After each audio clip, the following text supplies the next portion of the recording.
you see where the billionaires are moving. You see how they are moving. You see their risk appetite, and it signals what is to come. So what do you see investing in Nigeria markets, the landscape? The NGX crossed, is it 100 trillion naira Yeah. volume last year? So that was an incredible milestone. Our president, President Tinubu, congratulated the NGX for doing that, talking about how it is also encouraging Nigerians to keep on investing in Nigeria. And yeah, so what do you see happening in markets, Nigeria, investing? What's Yeah. up? So the thing about investing in Nigeria is there's the potential for a lot of gains, and especially right now, given the current state. And what I always do, you see where the billionaires are moving. You see how they are moving. You see their risk appetite, and it signals what is to come. So I think this year will be very good.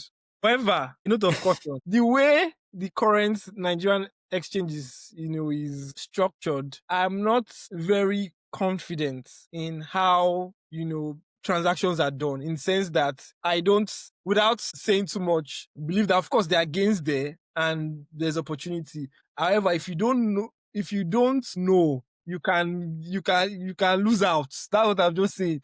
Because I saw someone very recently after it was announced that Otedola pulled out of Jeremy Power. So I was like, Yeah, I invested because of you. I was like, that's the note of warning, because they have, even though typically there should not be asymmetry of information, but there's a lot absolutely. of There's information always asymmetry. And that is why I'm a bit skeptical, even though of course the potential is huge for NGX. investing in Nigeria. I mean, so the one narrative that I've seen, and I think there's some, will I say, Truth. credence to it, or some value behind it, is that the banks have just completed their recapitalization, the 500 billion naira recapitalization, and they are all primed for growth. The bank stocks in Nigeria, for example, have performed well last year. Same thing with the insurance stocks as well. So maybe that's where people should be looking at. Following Femi Otedola's sale of his stake in the Girigu power plant, right?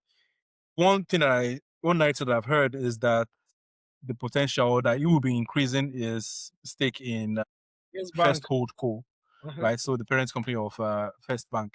Yeah.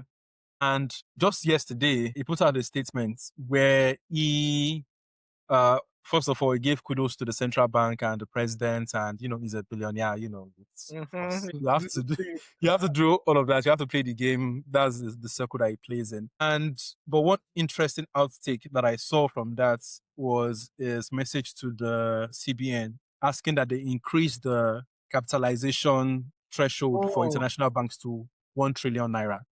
I see.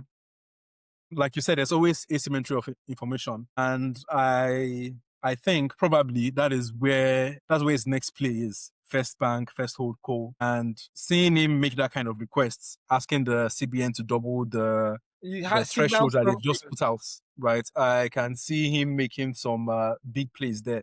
Now, I'm not saying you should go and buy First First bank. Bank, but I mean, if I had, some money, I don't think it would be the worst play in the world Yes. Yeah. to to try to make gain of that.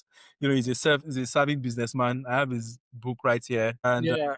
yeah, he's someone that knows how to use his networks to his strength, and he's always been he's always had access to the political class or people that make this kind of decisions. Seeing him make that kind of request, I'm not saying it's going to be granted. I think it's very unlikely that it will be granted, because doubling the threshold just a year after the banks It completed it just is just going to be massive. So, but yeah, I think maybe Nigerian bank, but like you said, always be always be cautious with whatever investments that you are making.